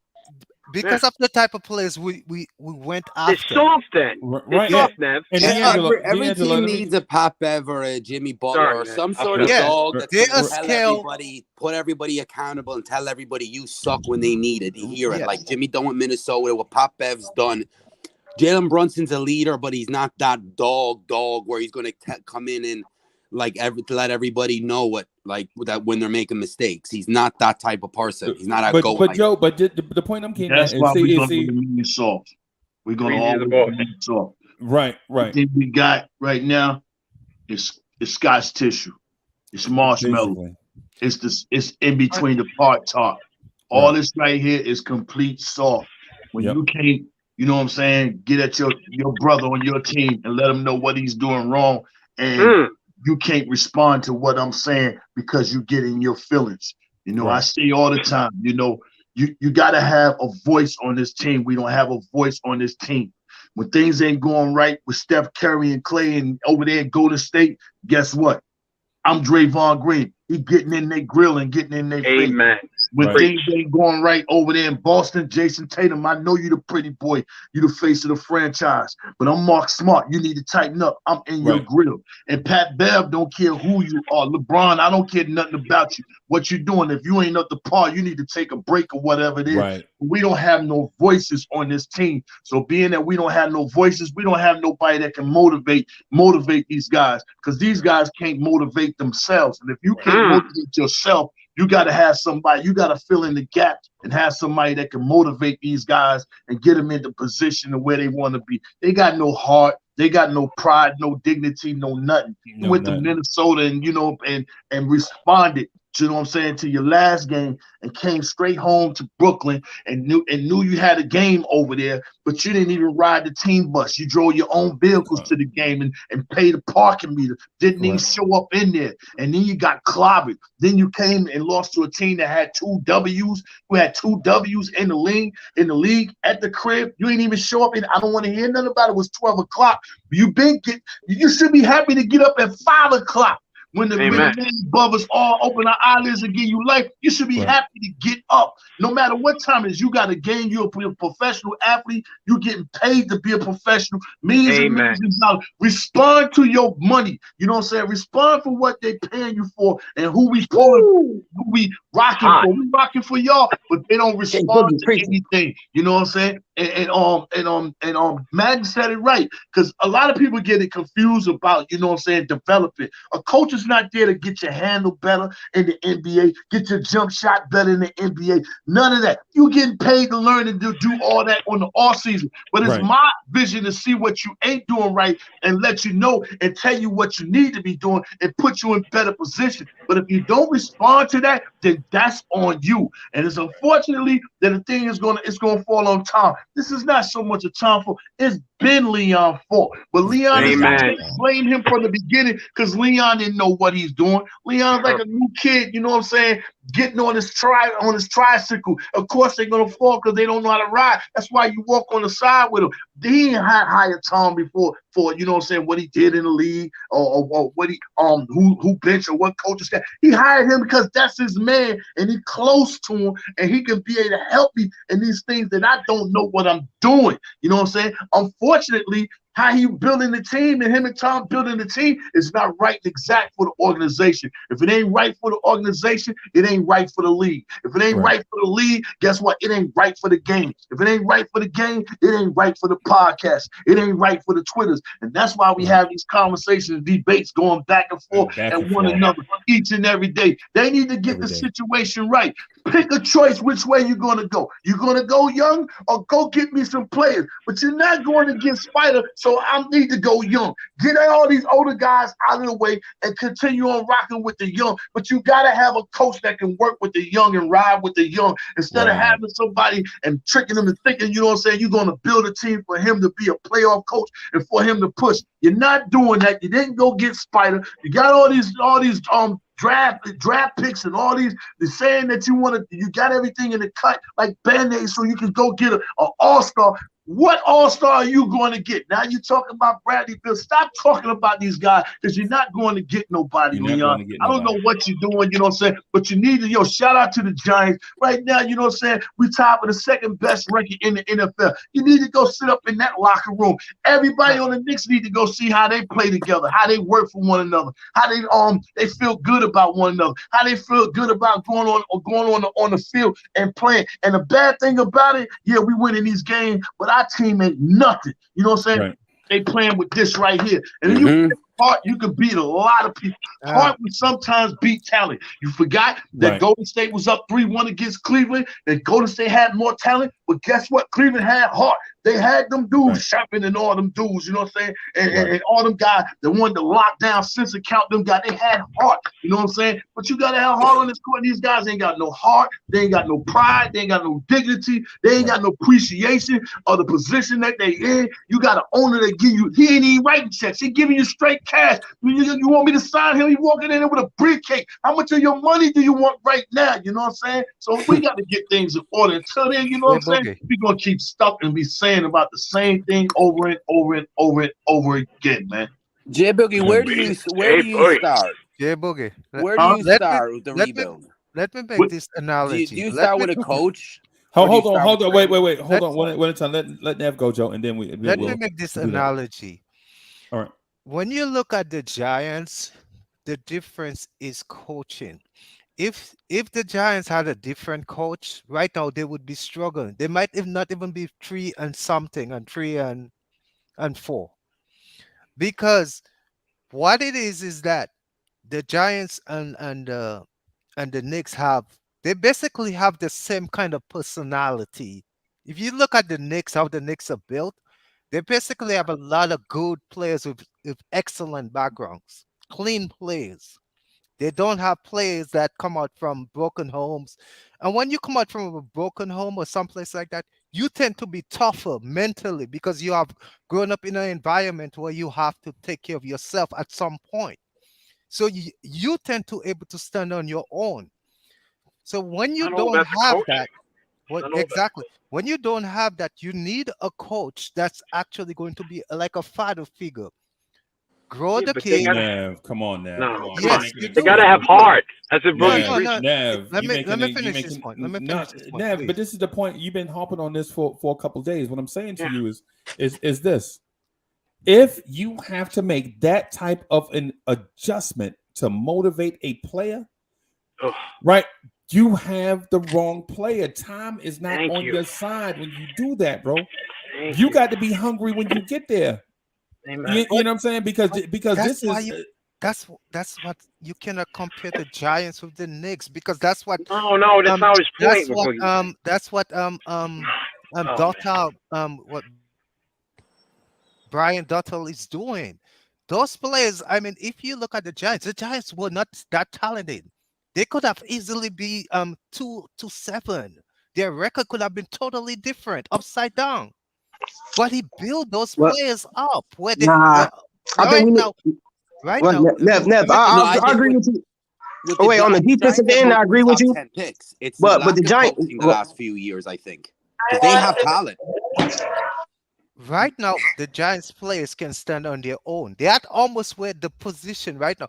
I expect the offensive players to start elevating their game, because he has built up their confidence to a level where they can function on their own. Nev, let me so basically, based on your analogy, you're saying RJ Barrett is not a dog because he comes from an excellent home. I'm not. That is what you're saying. To some extent, yes. So RJ Barrett is not the guy then. No, I don't think I can. You just cannot say he's not the guy.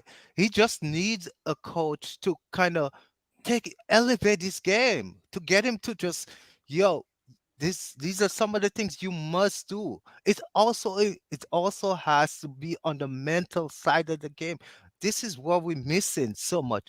We're not building these kids mentally strong. They're not strong people that actually can stand on their own. None of them. If you put McBride in this game, he's going to, on the defensive end, is going to be fine. On the offensive end, you basically ain't gonna get nothing out of him because he's not ready. He's not ready, and we know it. The guy been in our system for over a year. Wait. Okay. Wait. So okay. Let me do this real quick. So Paris Duggar is co-signing what you said. Paris Duggar says, thank you for the generous contribution, Paris Duggar. Paris Duggar says, keep telling them, Nev, the boss can build or ruin. And this is where I question both of y'all, though. How do you say on one side that the guy has been in our system for all this time? How come he's not built up? And then when it comes to another player who's been here the same time or longer, right? You say he's ready. He just needs time. But who is that player though? Which player are you referring to? Because I don't see anybody here that at basically any of our players, especially the players we drafted, none of them, not none of them's able to stand on their own right about now. Okay.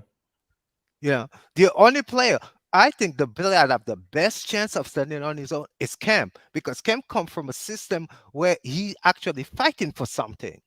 So because you already believe that maybe, this coach doesn't like me, I got to show this, I got to do everything on my own, I got to play on my own, I got to better myself.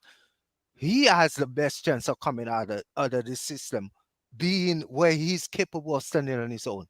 Right now, none of our players, Nev, not the these players players drafted these this year. players that you mentioned had multiple coaches though, bro. Which players? These players, RJ Barrett had multiple coaches. RJ Barrett is the only one. Everybody else been on the teams. Oh, right. RJ Barrett had multiple coaches. Yes. Right. Cam Reddish, multiple coaches. Julius Randle, multiple coaches. Jalen Brunson, multiple coaches. Mitchell Robinson, multiple coaches. Isaiah Hartenstein, multiple coaches. Bro, Yes. come on, Julius is not included in this mix. Julius has the strongest personality on this team, and it shows because when he wants his shot, he gets it over everybody. He still takes every last end of the quarter shots, end of the game shots. We haven't had when anyone. Quickly wants his shot, he takes it. Nobody stops Quickly. Yeah, Quickly takes it when Julius is not in the game. But when Julius is in the game, nobody surpasses Julius. And that's what we don't need. We need everybody to play on this Julius team doesn't have level. heart. It doesn't have heart. We need. They've been getting smacked in the face. They don't. You could squeeze that last a bit of toothpaste out of a tube. I think that's all you're gonna get. Nothing more from this team. You're gonna see a lot more embarrassing losses coming up. Unfortunately, a bunch. This is unfortunate because it breaks my heart with this team. It sucks big time that I got to be this negative about this team because they can't get it right. I'm with Jay Boogie. Bro. Totally with Jay Boogie. You preach that again, man. Come on, bro. That was a sermon. I loved it. At some point, like Nev himself, at some point, like even though he gets support from a lot of stuff, but ultimately, Nev the Destroyer is responsible for his own production. No matter how many bosses he got, no matter how many people in charge, Nev the Destroyer is responsible for his own production. D'Angelo probably got 19 bosses. Me too, D'Angelo. I got 25 bosses, and all of them think they smarter than me, but they depend on me for everything, right? I'm responsible for my own production, bro. You know what I'm saying? And you can't produce. But with these kids, we make 1,000 excuses, bro. We make 1,000 excuses for these kids. But there is no buts. Mitchell Robinson been here 5 years. This is Mitchell Robinson. Let me make this point. The reason they're able to depend I hope this ain't the same point you've been trying to make. No, the reason they're able to depend on you is because you have shown that you are responsible and you can handle responsibility. That's what we need our kids to do, is to handle responsibility. Right now, they cannot handle that. Right, but Nev, how many opportunities? Think about this with you. Like a lot of us, we have like 55 bosses, right? And all these people in charge of monitoring what we do, right, at work and all this stuff, right? Right. But at the end of the day, ultimately, it comes down to how productive Nev the Destroyer is, regardless how many bosses you got. Because if you're not productive, they're gonna march you to HR and say, "Hey, you ain't been productive, man. You out of here." It's as simple as that. No, it's not. Yes, it is. It's not. Oh, it is. Not. No, it No, is. it's Nav, not. come on. No, it's not. Because in basketball, you have somebody to train you, teach you. It's not. And if you did all those options and they still don't get it, Nev, I don't come have on, a man. teacher. Why would I don't have somebody teaching me these things? I have to come up with my skills already. Right. So it's a different. But also in basketball, like in life, there's like a company. If you're not being productive, they can find someone to replace you. And like the same in basketball, there's young talent coming up. So if you don't get your book ready within the first 2 or 3 years, somebody else is coming. Right. Yes, I totally agree with that. But we don't call in basketball. We don't say development for players to have everything already self-made players. We don't say development. The reason we say development, and that's how we get there to championship level. The reason we say the word development is because they have to go for some maturity stages. You understand me? That's why we say development. My job doesn't tell me anything about developing me. My job expect me to have those skills, and I might Nah, have, Nev, and I, and I, you get trained every now and then. They'll Hey, you come to seen you you. seen Coming to America, right? When they first got that job at McDonald's, dude tried to mop the floor with the mop in the bucket, just roll in turning the it around. bucket. And they Yeah, had to tell him take the mop out the That is bucket. good. You know what I'm saying? This is what we got to do. These guys got to take the mop out the bucket. But I got Amen. two people that I rock with in sports. You know what I'm saying? That one is Ian Begley, and the other one is Joe the Entertainer. One is for basketball, the other one's for football. Okay. Now in basketball, we all know Woj has the bombs. right. But when Woj dropped the bomb for the NBA, I listen to Woj. When Woj dropped the bomb for the New York Knicks, I don't listen to him. I wait to listen to Ian Begley. Same thing in the NFL. When Adam Schefter drops a bomb, you know what I'm saying, about the NFL, I listen to him. But when he dropped the bomb about the New York Giants, I don't listen to him. I listen to Joe Entertainer. I want to hear my people. And what I was looking for, you know what I'm saying, Ian Begley to say the other day, bad when he came on, I was looking for him to come out and say the New York Knicks team players have locked the door and had an inside team meeting by themselves. That's what I was really looking for. When you perform like you did against Boston, when you perform like you did against Brooklyn, and then you perform like you did against the Oklahoma, you got to get up in the face in the morning and look at yourself in the mirror and wonder what it is that I can do better to help this team. What I didn't do that, you know what I'm saying, that could have helped the team play better, you know what I'm saying? And these guys are not even looking to hold themselves accountable. I know that Tom is not the right coach, but we have to deal with it. But you can't continue on putting everything on Tom. You got to be on that floor and perform against them other 5 guys in that other uniform. So what I'm telling you is this right here. Come tonight. We did not trade nobody on the Knicks to Utah, right? We play Utah, right? You know what I'm saying? We did not trade nobody to him, right? We did not go get Spider from that team, right? And they were supposed to be one of the laughing stocks of the league, but they're not. That whole team is playing together with a bunch of heart, and they want their respect and pride. But I tell you what, let the Knicks go there and don't show up tonight, and watch who you gonna blame then. It's only gonna be 2 you can blame: the coach or the players. What is the coach gonna do? And what are the players going to do? If the coach puts you out there on that floor and you don't play from the jump, that is on the players. If the coach puts you out there and the players are not doing what they're supposed to do and he don't pull you out and put somebody else in, then that is on the coach. But tonight is going to show and prove where we are at. Is it the coach or is it the players? Or if it's both of them, or if it's the whole organization? It's both. Leon, you got to do something, man. You know, I'm gonna rock out, man. I got something to do, but I wanted to come up here and show y'all men some love because y'all my brothers. Blessings to everybody. Have a great day. I hope you have a beautiful weekend. I hope you had time to go sit down and watch, you know what I'm saying, Black Panther 2 and treat it yourself. If you like music, I hope you rolled out and listened to that new Nas album, you know what I'm saying? But always remember to continue on constantly doing something for yourself because you woke up this morning. Why would you want to be in that same room mad? Come on now. Don't be mad at yourself. Change yourself. Do something different for yourself, man. Y'all have a blessful Tuesday, man. J-Book. Yes, J-Books, before we get up out of here, I wanted to comment on that one thing. How you feel about the young snapper disrespecting the Queensbridge legend? How you feel about that? Oh, gee, get out of here. Not you, shotgunner, not you. You know. Nah, I just can't. I just really want to go down to Atlanta and punch him in the face. I just can't believe he disrespect guys like. Come on, bro. He's just out of bounds. Clickbait. That's all. Yeah, that's all it is. He trying to. that was so.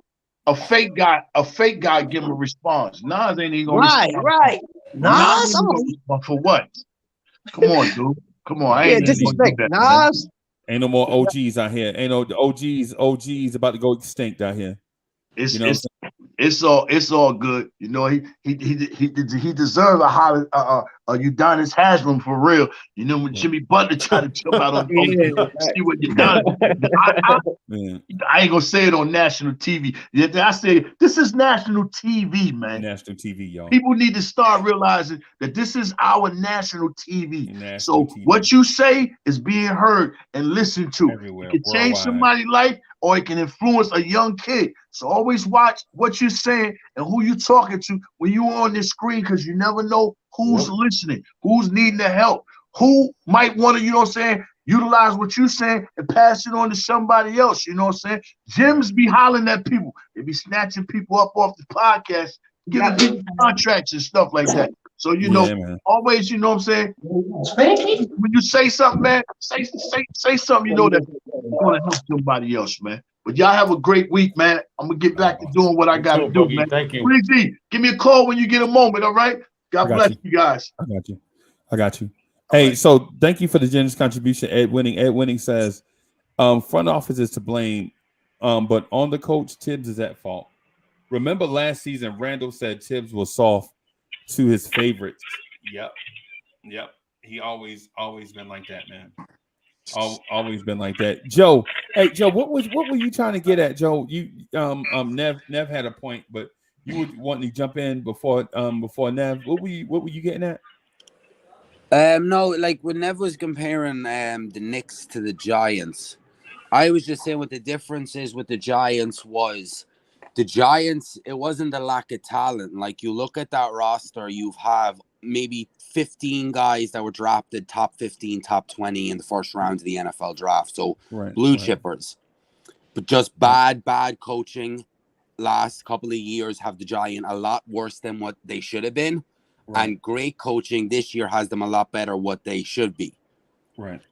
So it's kind of like the thing is with me, it's the Knicks is a lack of talent. They don't have much outside of RJ and then Obi.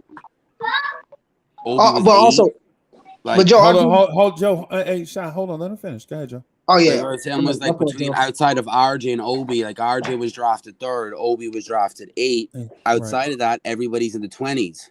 Right. So we haven't drafted the cream of the crop. Like we haven't been up at the top drafting where all these are like.